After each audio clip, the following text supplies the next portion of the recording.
Right. And I think that's where like being somebody who loves an outdoor sport or hobby, that's where tracking your cycle or even charting your cycle fully like me can come in handy, because the more data you can collect about your own individual menstrual cycle, the more you'll be able to make informed decisions when it comes to your outdoor sport.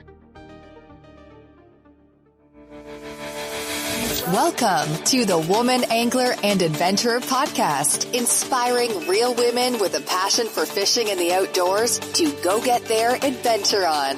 Now, here's your host, coming to you from the Lance Chuck Camper Mobile Podcast Studio, Master Captain Angie Scott. Welcome, everyone, to this week's episode of the Woman Angler and Adventurer Podcast. I'm really excited about this one because it's a little left to center of my normal episodes where I'm just interviewing amazing women in the fishing world. We're actually going to tackle a topic that we all have to deal with as women in the outdoors, and I can't think of a more perfect guest than Angie Marie, which I'm Angie Marie too, so that's awesome. It is wonderful to connect with another Angie Marie, and especially when it's somebody who's open to talking about periods. My name, again, Angie Marie. I also have a business called the Hormone Hacker, and that's where I really combine my two passions for outdoor adventures with menstrual cycles. And I know that menstrual cycles is still kind of like a weird fringe interest, but it's something half the world has to deal with. And I was just saying before I got on the call with Angie, I was curious to see what would pop up if I typed, women fishing periods into Google or dealing with menstrual periods while fly fishing. And there's truly nothing really out there for fishing in particular. So I think it's really great that we can chat a little bit about that today and how we might be able to make this thing that happens to half the people on this planet more approachable and easier to manage while you're out near water or on water. Yeah, so we'll start the trend and maybe more conversations will pop up than what's out there right now because, like you said, half of the world has to deal with this. So why it's not talked about more, I'm not sure, but I'm glad you're out there doing what you do with the Hormone Hacker. And I want to give you a chance to give a little bit of your backstory and how you came about to create the Hormone Hacker website. I've always been pretty outdoorsy, but I was never like a period person growing up. I never would have expected that I would do work within the reproductive health space at all. And what happened to me was a life-threatening experience with my copper IUD. So I was using the intrauterine device for birth control, and I used it for several years actually with no issue, other than it did make my periods heavier and more painful, which sucked. But I thought, this is the price you pay for birth control, which shouldn't be true. There are pros and cons to every form of birth control, some of which will stop your period, some of which will lighten your period, some won't have any effect on your period. It's all very, very personal to you and your lifestyle. But the one current connecting all of them is knowing the risks and the benefits for all of them. And I think a big problem with our medical industry is that you don't get those risks explained to you or they're minimized. So even though I had this very highly effective form of birth control in the copper IUD, I truly wasn't aware of the risks, one of them being ectopic pregnancy. And so when I had an ectopic pregnancy, I didn't realize that the symptoms I was seeing and what I was feeling, that those could be indicative of what was actually happening. So long story short, I ended up getting one of my fallopian tubes removed at the age of 23 because of this unnoticed and then misdiagnosed ectopic pregnancy inside my tube.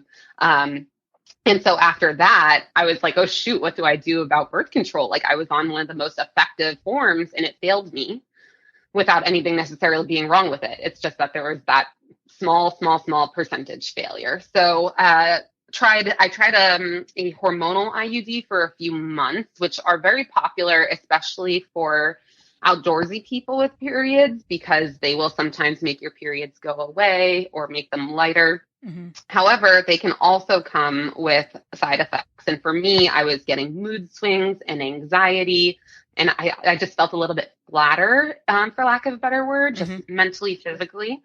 So I realized, okay, this is not for me. I'm not feeling like myself. And that's when a friend recommended fertility awareness, which a lot of people will think, oh, that's the rhythm method or the calendar method, and that is not true. So I teach a symptothermal form, the symptothermal method of fertility awareness, which involves monitoring your fertile signs over the month, including basal body temperature, cervical fluid, and even your cervical position. And you actually chart those things. You take data every day and put them visually on a chart so that you can see the changes throughout your entire menstrual cycle and make reproductive choices based on that. So some people can use it to conceive, some people can use it to monitor health, and then a lot of people like me will use it for birth control without having any synthetic hormones or copper IUDs placed in. So yeah, it was kind of a weird journey to get to where I am now, but learning fertility awareness and taking back that control over my body and fertility is what led me to become a teacher of fertility awareness. It's what led me to cyclical living. So looking at where I am in my menstrual cycle and seeing how my nutrition and exercise and even work habits can place into where I am in my cycle. So yeah, now I teach other people how to do all that. Was it a very complicated process as you were learning all this information? Like, how did you go about that? It was because we're taught these myths as Mm-hmm. soon as we're 9, 10 years old and you get into health class and they split you up and to try and teach you about things. It's not the best education. They tell us things like your menstrual cycle is 28 days long. And that is not true. In fact, the average, if you look at all the data we have, the average menstruator's menstrual cycle is actually just over 29 days long. They like 28 because it's a nice number. You say 4 weeks, it's Mm-hmm. great, but truly it can range. A healthy cycle is anywhere from 25 to 35 days long, and it's very individual. So that's a myth. Another myth would be, it's your period is painful and that's normal. Mm-hmm. Painful periods that are affecting your daily life are not normal. And it's a sign that something could be wrong structurally or hormonally. But nature did not design you to have painful periods. It's also not normal to skip periods. If you are not on hormonal birth control and your period disappears, but you're not pregnant, that's not healthy. And that actually happened to me when I was over exercising and not fueling enough. It can lead to stress fractures. There's just a whole bunch of things that we are taught are normal that are actually pretty unhealthy. So that's kind of like the big roadblock for me anyway, was how do I navigate this world of misinformation and how do I navigate this world of shame and repression around periods, since most people aren't talking about them. Most people aren't, showing you how to use a period cup or talking about, how to navigate sexual choices around your period. So to have such a taboo topic become a passion, that was the hardest part. But once you release that shame and realize the whole human population is here because of the menstrual cycle, it's sort of a wake up call, like, oh, okay, this is natural. This is normal. This is something that we can use to our advantage if we're able to release that shame around it. Right. Yeah, I remember, being back in middle school, early high school, when my classmates were first experiencing their first periods. And I remember so many of my friends having such awful issues with like cramps and, and irregular periods and things like that. So it's like definitely issues. But I do remember, just thinking, oh, that's normal. Everybody's different. Some people have really bad cramps. Some people don't as much. Some people are really heavy. Some aren't. Some skip them, and I just thought that was all just normal. Right. And I think that's where, like, being somebody who loves an outdoor sport or hobby, that's where tracking your cycle or even charting your cycle fully, like me, can come in handy, because the more data you can collect about your own individual menstrual cycle, the more you'll be able to make informed decisions when it comes to your outdoor sport. So if you know that you have, an event coming up within a few weeks, if you're fully tracking and charting your cycle, you'll know exactly what day your period's going to come weeks in advance. Even if you have irregular cycles, if you're fully charting your fertility data, you'll get a couple weeks heads up. If you know exactly which days you have lower energy or exactly which days you'll have the most pain or cramping, then you can make decisions in advance to plan for those things and plan around those things so that you can maximize your comfort even on those days where having a cycle is the toughest. Yeah, that makes sense. I like the tagline on your website says, "Make your period your superpower." Which is like the opposite of what most people think of when they think of their periods. Yeah, and I think that's because we have such a lack of education around this. So the way that I see my cycle being my superpower is knowing when to tap into the powers of each phase. So if a lot of people think, oh, menstrual cycle, that's the same as your period, but it's not. Your period is a part of your menstrual cycle, but really there's this beautiful dance that your hormones do every single cycle. And with the changing hormones every day, every week, you can tap into the way that you're feeling differently, the way you're thinking differently.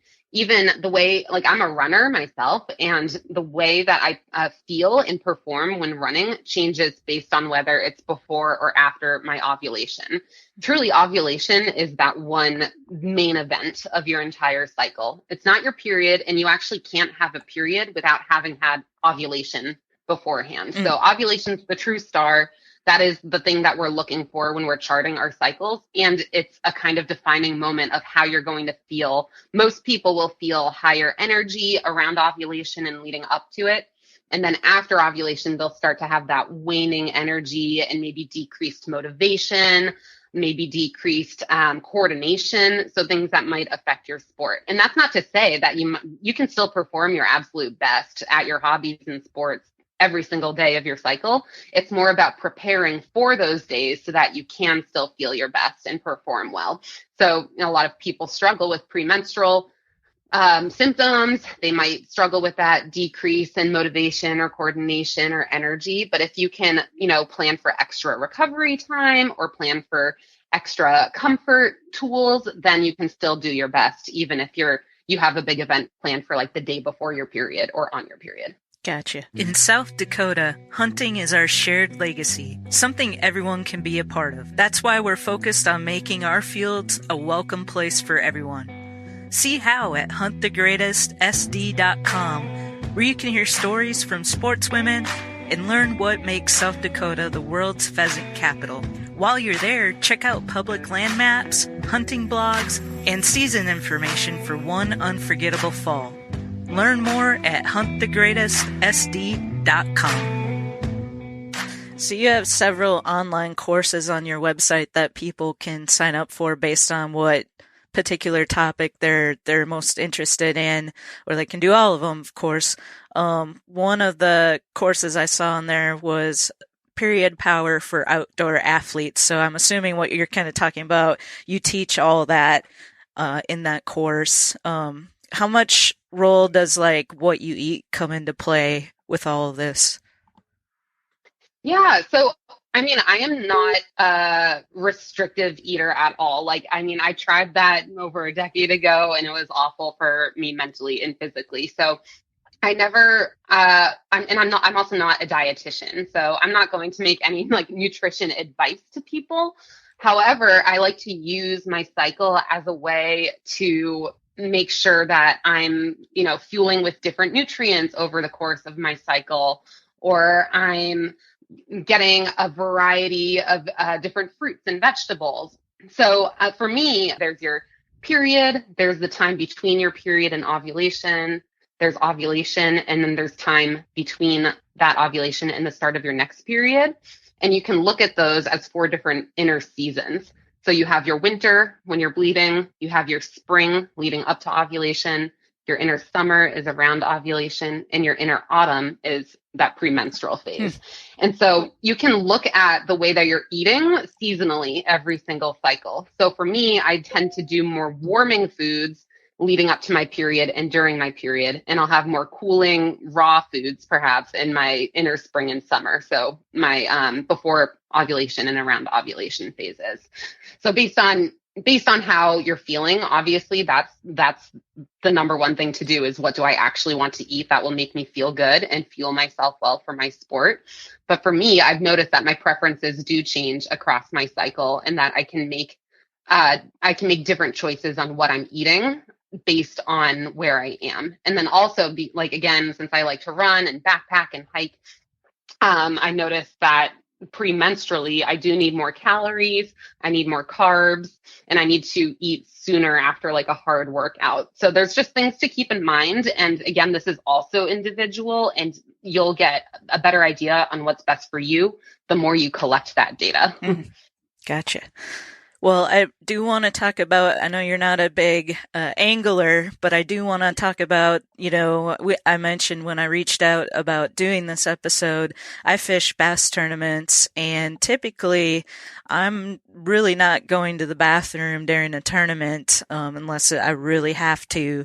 And some ladies will just kind of lean over the side of the boat and go that way. I like to use a bucket. It's a little more comfortable for me. But we're out there pretty much from sunrise until 3:30. So a good chunk of time typically where we're really not going to the bathroom, but you can't control when the tournament's going to be. So if it just happens to be during your period, you've got to deal with that on top of that. So do you have any like tips or suggestions to make that a little more comfortable or not as awkward, I guess?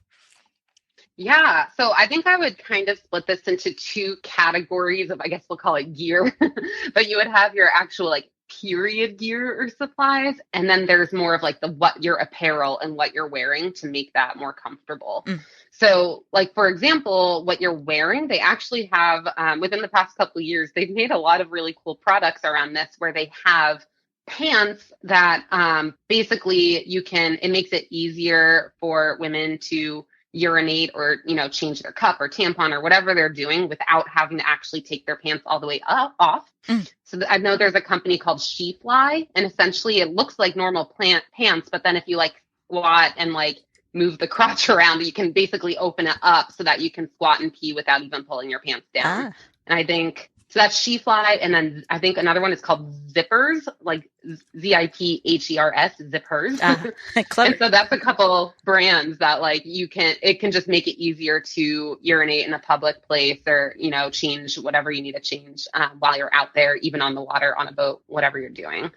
As well as a pee funnel. And a pee funnel is great to have for any outdoor sport, honestly, if it's hard for you to find a private place, or if it's just cold or windy and you don't want to have to, strip down and squat.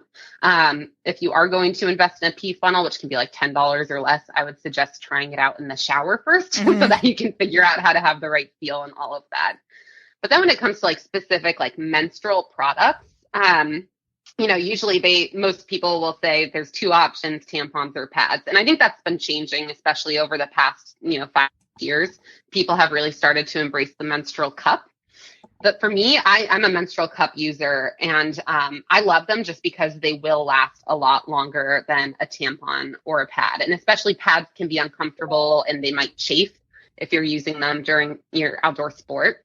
So I would say if you haven't tried a menstrual cup yet, it can be a game changer. It can hold, it depends on what your flow is, but they say up to 12 hours worth of bleeding, which could be a really great option for those tournament days or days when you're just out on the water and don't have any scheduled bathroom break.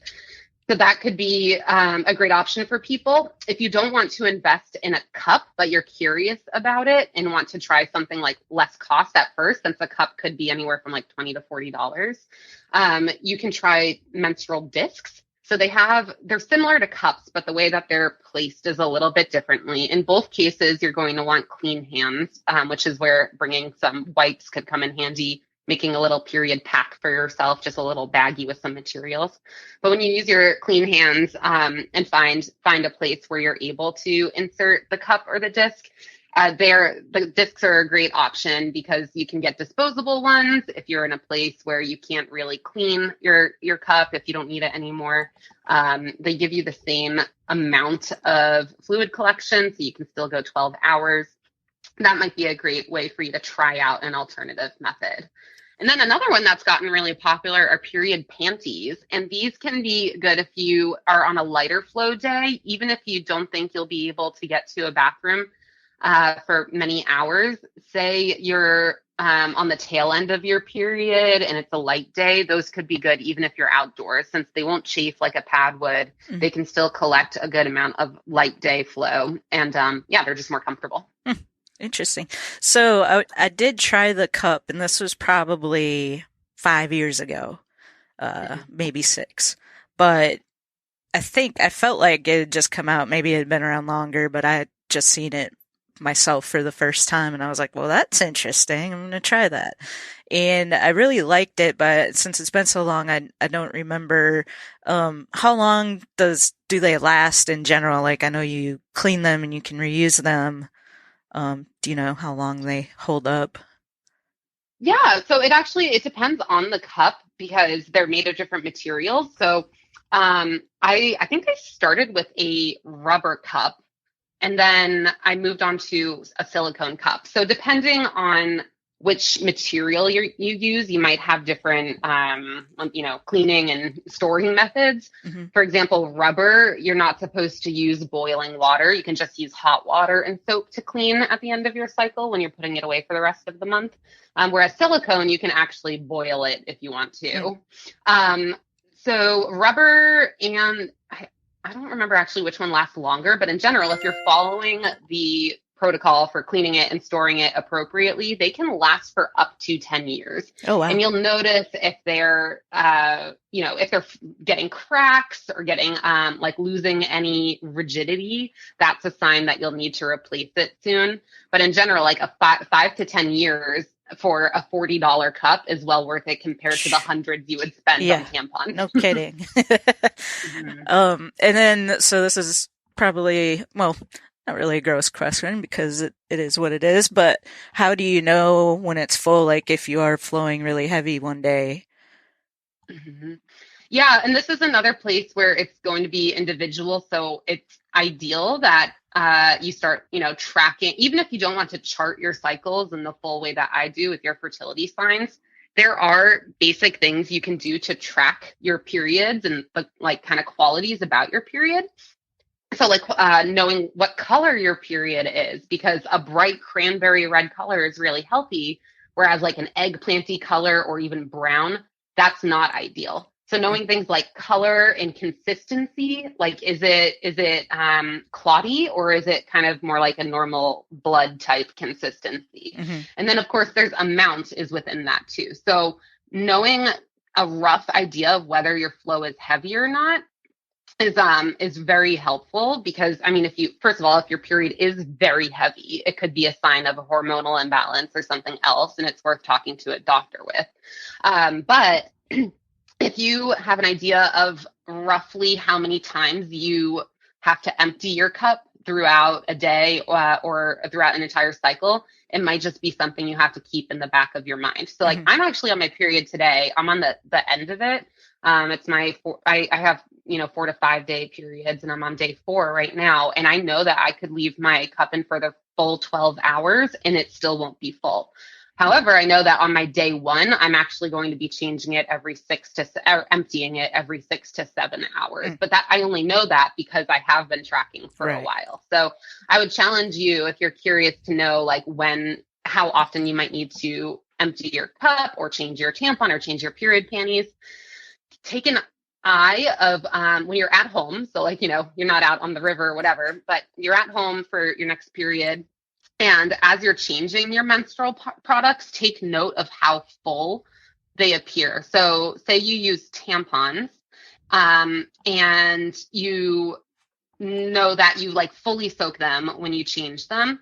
If you have 12 fully soaked tampons over the course of however many days your period is, you probably have a pretty normal flow. But if you're fully soaking 16 or more regular tampons throughout a menstrual cycle, that's a pretty heavy flow. And so you might need to be changing a cup or something more often.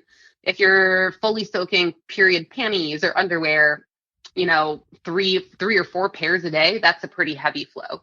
So I would recommend getting an idea of what is normal for you, and then you'll have an idea of when you know that you'll need to empty it. Obviously, if you start leaking, then you're overfull, and nobody wants to deal with leaking. No. So that's why it's kind of like you got to put in that time investment at first to know what is normal for me, what is this like at home, and then once you understand what your normal is, it makes it easier to go out into the field and know what to expect when you're out there. Awesome. Well, that's all great information to have, and I'm sure will be very helpful for a lot of ladies listening. And I highly recommend everybody go check out your website, thehormonehacker.com, and sign up for one of these courses so you can learn more on how to make your period your superpower, which would be better than the opposite. Yeah, I mean, I think for sure we need to reclaim some of this power when it comes around our bodies. And I think since we're taught so often to hide our periods and neglect that part of our body and just like suppress it, imagine how great we could all feel, how great half the world or more could feel if we could instead claim that power and try and give us the best experience possible. So if anything, I hope you can leave today with like one idea on how you can make your period a little bit more comfortable or your entire cycle a little bit more fun. And then we can all feel better together. Love it. Love it. Thank you so much for taking some time to be on the show. Love doing topics that are a little off the normal, mixing it up a little bit. So thanks for giving me the opportunity to do that. And I'll put links to the website as well as your Instagram and Facebook in the show notes for this episode so people can go check it out. Well, thank you from one Angie Marie to another. Love it.